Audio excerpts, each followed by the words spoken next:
Chemistry की class में कल आपने अध्ययन किया था सॉलिड स्टेट में, और सॉलिड स्टेट में यूनिट सेल को एक्सप्लेन किया था।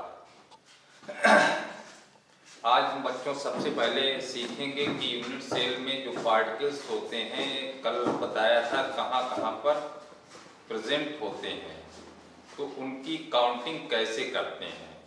तो अवयवी कणों की संख्या की गणना करेंगे। यूनिट सेल में उपस्थित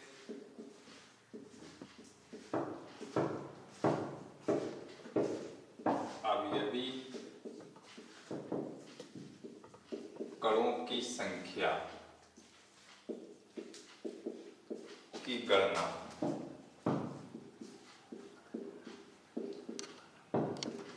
आज ये जानकारी हमें जुटानी है। अब यहाँ पर जैसा कि हम लोग जानते हैं अलग अलग तरीके के यूनिट सेल होते हैं, तो पार्टिकल्स भी उनमें अलग अलग स्थानों पर रहते हैं। तो सबसे पहले तो हम देखते हैं कि यूनिट सेल में कोनों पर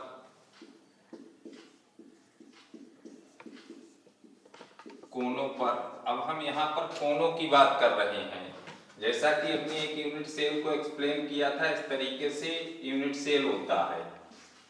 अब इसमें सबसे पहले तो हम कॉर्नर देखेंगे। कॉर्नर ये होते हैं यूनिट सेल में, ये कोने होते हैं।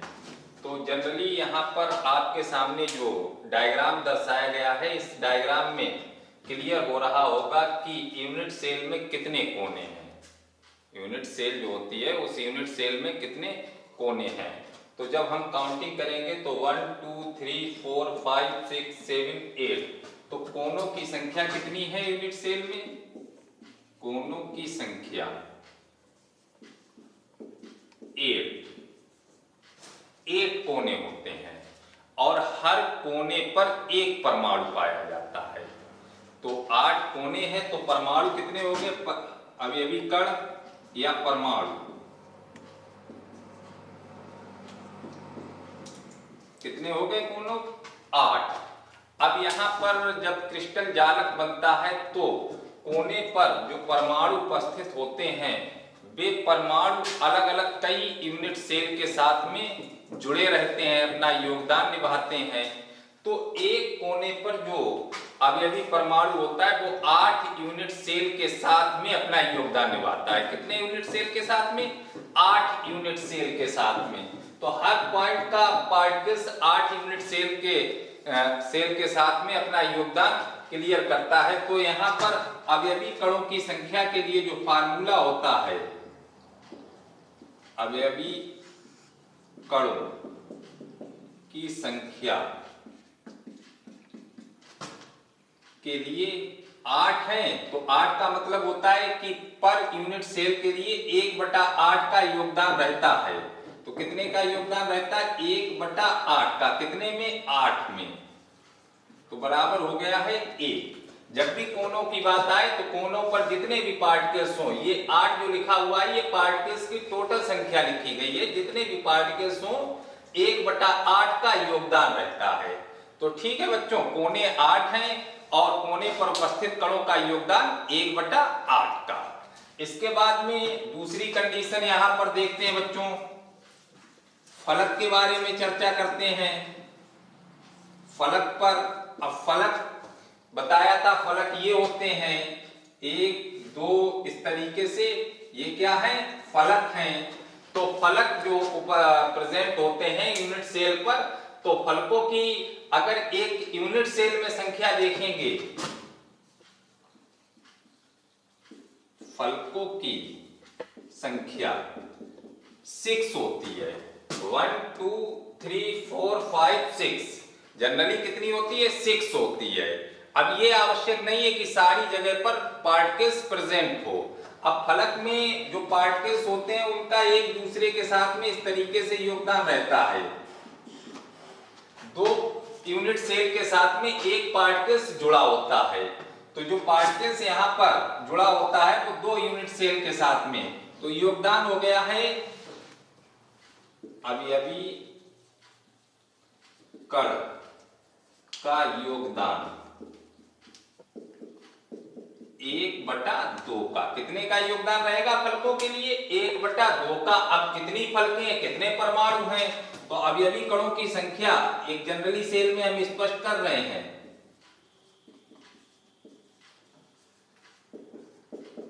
जनरल यूनिट सेल का जब हमने स्टडी की है तो कितने फलक यहां पर मिले हैं? 6, और योगदान कितने का आ रहा है? 1/2 का। तो 6 × 1/2 = 3। तो इस तरीके से फलक के लिए, हाँ इतना जरूर ध्यान रखिएगा कि वैसे तो ये जनरल यूनिट सेल में संख्या क्लियर कर रहे हैं, हो सकता है कि इसमें थोड़ा सा बदलाव भी किया जा सकता है, परमाणु हट भी सकते हैं। इसी प्रकार से अगली बात यहां पर देखते हैं केंद्र के लिए। केंद्र पर केंद्र की संख्या एक ही होती है, कोई भी यूनिट सेल हो केंद्र की संख्या 1 की संख्या कितनी रहती है? 1 रहती है, और इसका किसी के साथ कोई भी योगदान नहीं रहता है। तो केंद्र पर अवयवी कणों की संख्या, कणों की संख्या कोई योगदान नहीं होता है, तो 1 × 1 = 1। तो केंद्र हमेशा एक ही माना जाएगा, एक संख्या इसकी रहती है, इसका कोई भी योगदान किसी के साथ नहीं रहता है। अगली बात यहां पर हम किनारे पर देखते हैं, किनारे या एज पर देखते हैं। किनारे जनरली क्लियर करें, यूनिट सेल में, एक यूनिट सेल में किनारे ये दर्शाए जाते हैं, किनारों की संख्या होती है 12। किनारों की संख्या कितनी होती है? 12 होते हैं किनारे। अब जो 12 किनारे होते हैं ये एक दूसरे के साथ में ये भी जुड़े रहते हैं, तो एक किनारे पर 4 यूनिट सेल जुड़ती हैं। तो योगदान यहां पर किनारे पर योगदान 1/4 का होता है। किनारे पर कितना होता है? 1/4 का योगदान होता है। तो यहां पर अगर संख्या क्लियर करें, अवयवी कणों की संख्या 12 × 1/4 = 3। तो इस प्रकार से हम यहां पर अवयवी कणों की संख्या की गणना कर लेते हैं। तो अलग अलग तरीके की कई यूनिट सेल होती हैं, और उन यूनिट सेल में कहां कहां पर एटम्स उपस्थित होते हैं, तो उनकी कितनी प्रति यूनिट सेल संख्या होती है, तो ये फार्मूला हम यूज में लाते हैं। और इस पर कई एक्सरसाइज आपके सामने पूछी जाती हैं। जैसे एक एग्जाम्पल यहां पर हम क्लियर कर रहे हैं,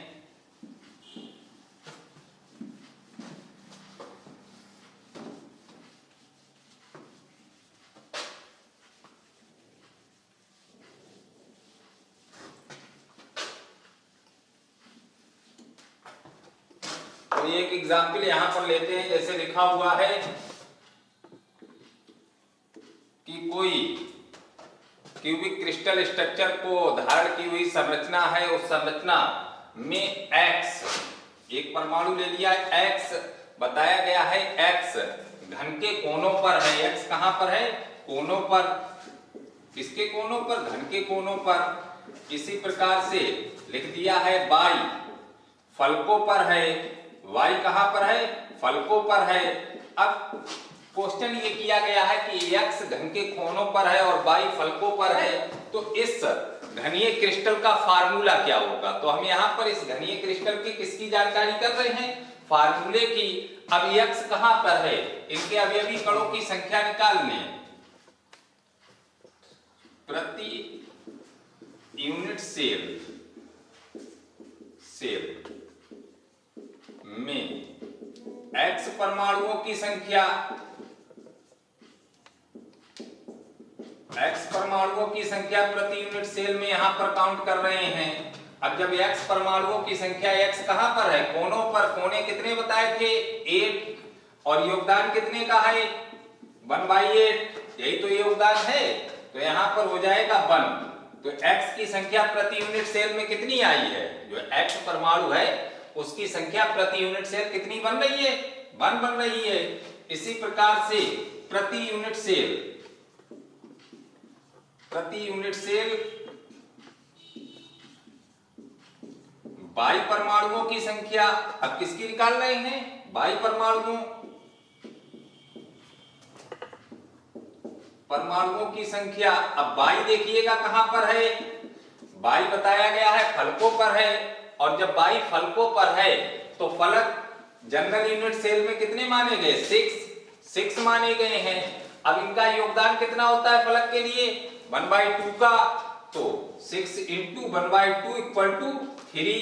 यहां पर बाई परमाणुओं की संख्या कितनी आई है बच्चों 3 आई है। अब यहां पर हमें फार्मूला क्लियर करना है सूत्र, तो जब सूत्र क्लियर करेंगे तो बताया x की संख्या 1 है और y की संख्या कितनी है 3 है, तो आप फार्मूला क्या लिखेंगे x/3।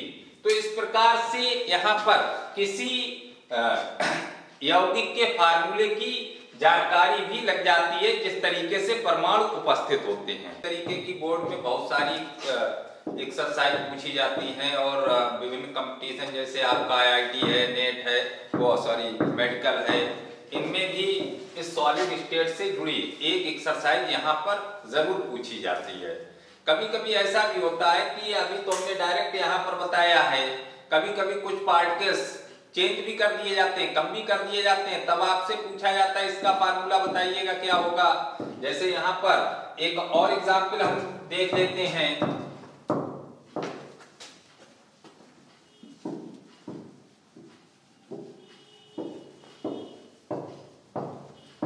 अब यहाँ पर एक्सरसाइज पूछी गई है, ये मेडिकल की एक्सरसाइज है, मेडिकल में क्वेश्चन आया था।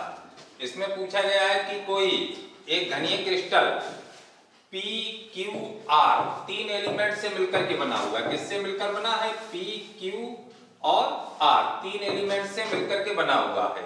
इसमें बताया गया है कि P ये फलक पर है, कहां पर है फलकों पर उपस्थित है, Q कोनों पर उपस्थित है, Q कहां पर उपस्थित बताया गया कोनों पर उपस्थित है, और R जो उपस्थित है वो किनारे पर है। R कहां पर है किनारे पर है। अब यहां पर क्वेश्चन आगे ये कह रहा है कि कोनों पर Q प्रेजेंट है और 2 कोने वैकेंट हैं, 2 कोने रिक्त हैं। तो कोनों पर जो Q पाया जा रहा है उसमें से 2 कोने रिक्त भी हैं। कितने कोने रिक्त हैं 2। अब पूछा गया इसका फार्मूला बताइएगा।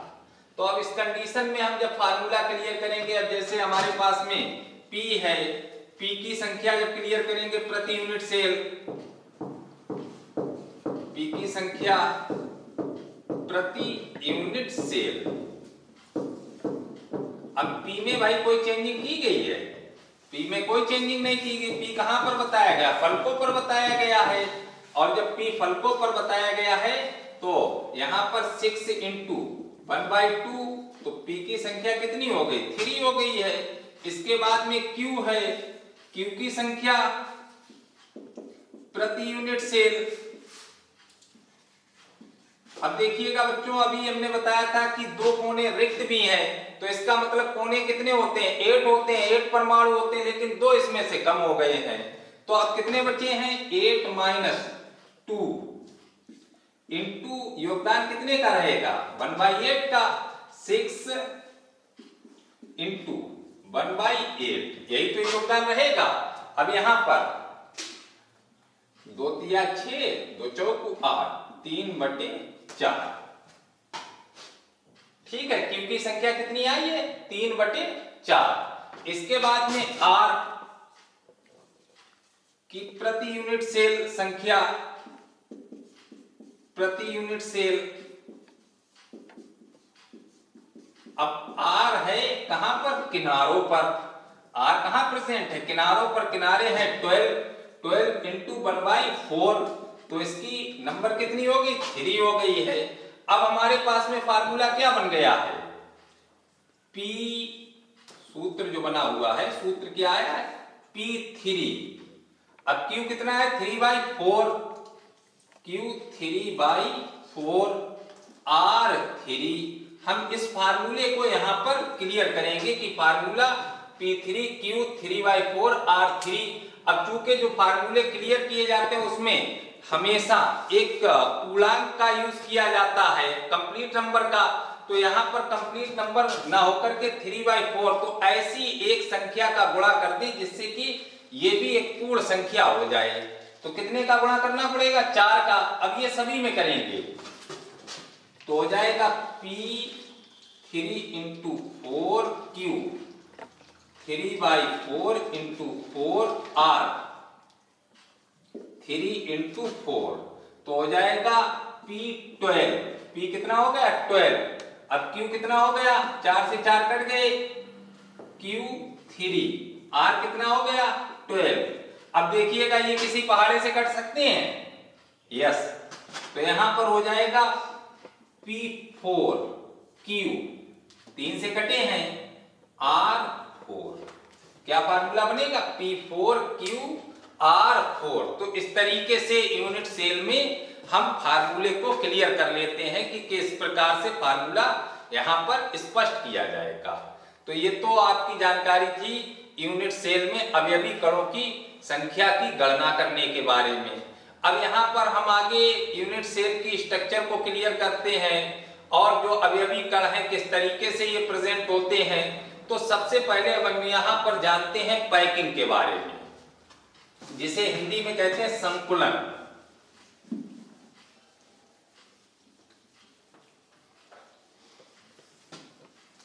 किसकी जानकारी जुटाएंगे, संकुलन, पैकिंग। अब जो घनीय क्रिस्टल बने होते हैं उनमें जो संकुलन पाया जाता है वो निबिड संकुलन होता है। कौन सा संकुलन होता है, निबिड संकुलन, निबिड संकुलन।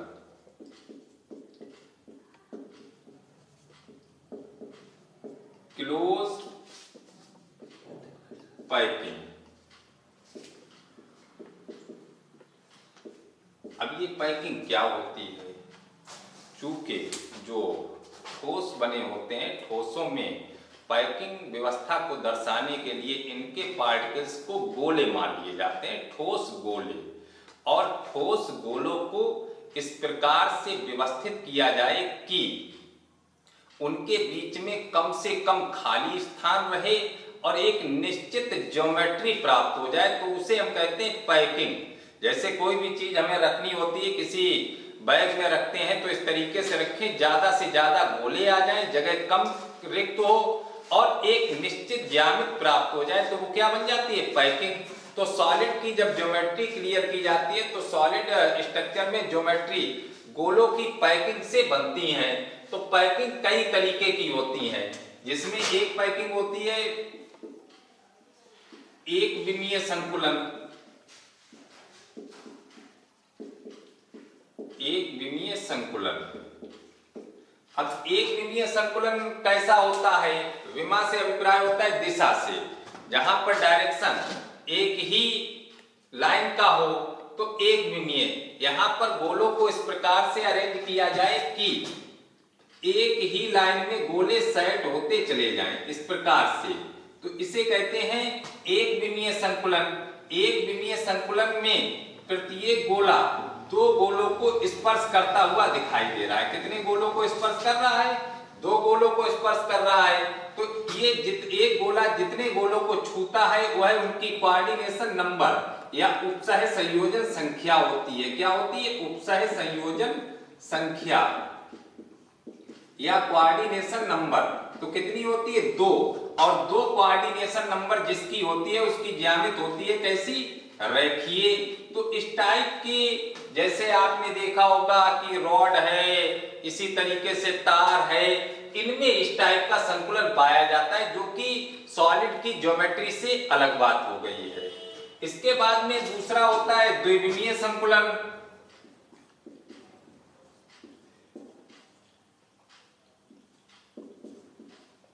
द्विविमीय संकुलन अब द्विविमीय संकुलन जो होता है वो दो दिशाओं को लेकर के क्लियर किया जाता है। इसमें एक पैटर्न ये होता है कि एक लाइन के गोले इस तरीके से खींच लेते हैं। अब दूसरी लाइन के गोले पहली लाइन के गोलों के ठीक नीचे रखते चले जाते हैं। इसी प्रकार से क्रम से पहली लाइन दूसरी लाइन क्रम से एक दूसरे के नीचे रखते चले जाते हैं। तो यहाँ पर हम देखेंगे कि एक गोला कितने गोलों को स्पर्श कर रहा है, तो हम पाएंगे कि प्रत्येक गोला 4 गोलों को छू रहा है। 1 2 3 4 कितने गोलों को छू रहा है? 4 गोलों को। तो इन्हें जब मिलाएंगे तो इस तरीके से एक ज्योमेट्री प्राप्त हो जाएगी। ये ज्योमेट्री होती है कैसी? स्क्वायर प्लेनर, वर्गाकार, स्क्वायर प्लेनर। ये ज्योमेट्री यहां पर मिलेगी तो इनकी कोऑर्डिनेशन नंबर कितनी हो जाएगी बच्चों?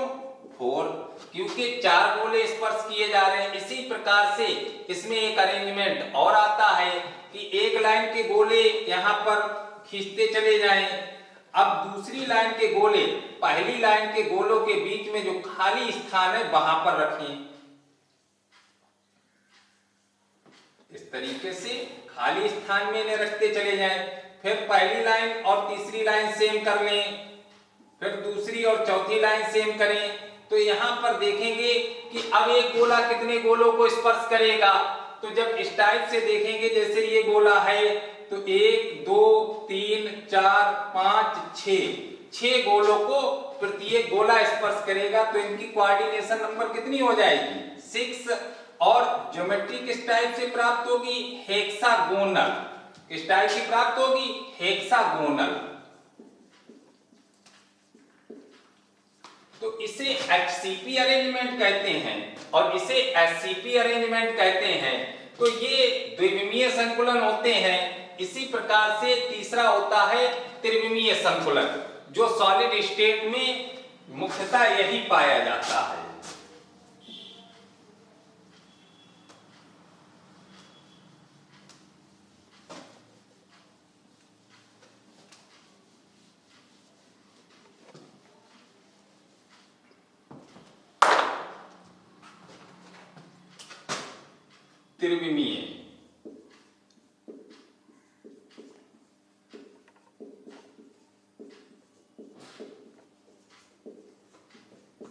त्रिविमीय संकुलन, तो जो ठोस अवस्था होती है उस ठोस अवस्था में ये त्रिविमीय संकुलन देखने को मिलता है। और त्रिविमीय संकुलन ये द्विविमीय संकुलन के साथ में तीसरी लाइन के गोलों को अरेंज जब किया जाता है तो अरेंज करने पर ये देखा जाता है कि कौन गोला किसके संपर्क में है। तो इसमें भी 2 टाइप्स बन जाते हैं। एक टाइप्स होता है ए डॉट डॉट डॉट, इस प्रकार से बनता है। तो इस पैटर्न में ये दर्शाया जाता है कि एक लाइन के नीचे दूसरी लाइन ए बी इस टाइप से, एक लाइन के नीचे दूसरी लाइन के गोले इस प्रकार से, ये पहली लाइन हो गई हमारी। इसी प्रकार से इसके नीचे दूसरी लाइन के गोले हम सेट कर दें।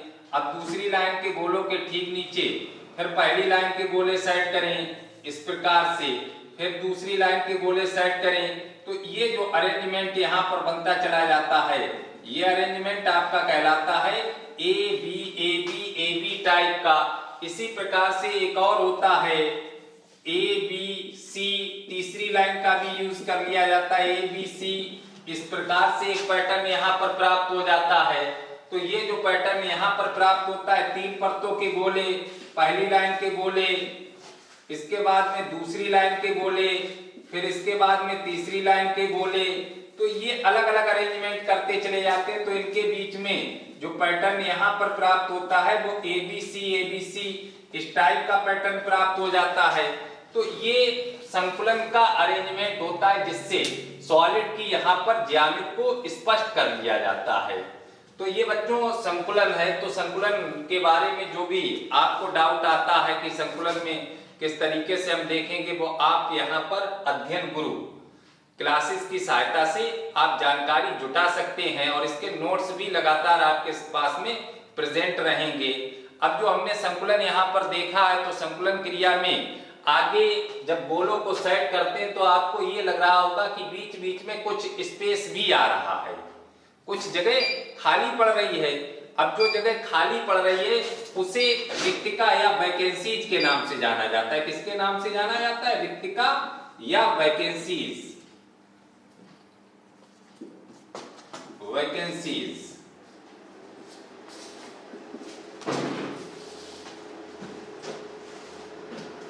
चला है आप कंटिन्यू रखो।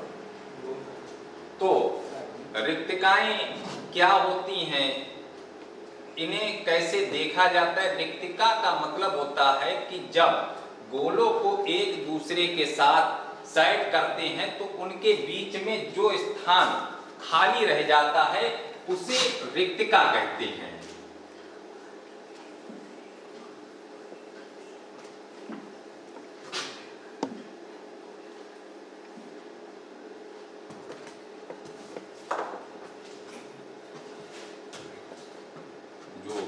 के बीच में रिक्तिका।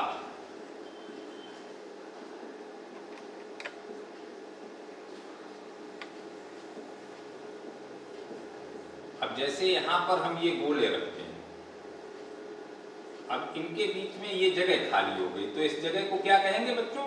रिक्तिका। तो रिक्तिकाएं कई तरीके की होती हैं और ये रिक्तिकाएं डिपेंड करती हैं किसी ठोस की ज्योमेट्री पर, उनकी पैकिंग पर। किस तरीके से गोलों की पैकिंग है उसी प्रकार से अनेक तरीके की रिक्तिकाएं भी रहती हैं, जिसमें एक रिक्तिका पाई जाती है त्रिकोणीय रिक्तिका। त्रिकोणीय रिक्तिका। दूसरी रिक्तिका होती है चतुष्फलकीय रिक्तिका। चतुष्फलकीय रिक्तिका। इसके बाद में अगली होती है अष्टफलकीय रिक्तिका। अष्टफलकीय रिक्तिका। तो इस प्रकार से तीन प्रकार से ये रिक्तिकाएं, ये इनकी त्रिकोणीय, चतुष्फलकीय, अष्टफलकीय, ये गोलों के अरेंज के आधार पर अलग अलग टाइप से रिक्तिकाएं प्राप्त होती हैं। तो रिक्तिकाएं जो रहती हैं उनमें भी परमाणु होते हैं और रिक्तिका के बाहर जो गोले होते हैं उनमें भी परमाणु होते हैं। तो रिक्तिका की हम गणना कैसे करेंगे इसे नेक्स्ट वीडियो में आप देखिएगा।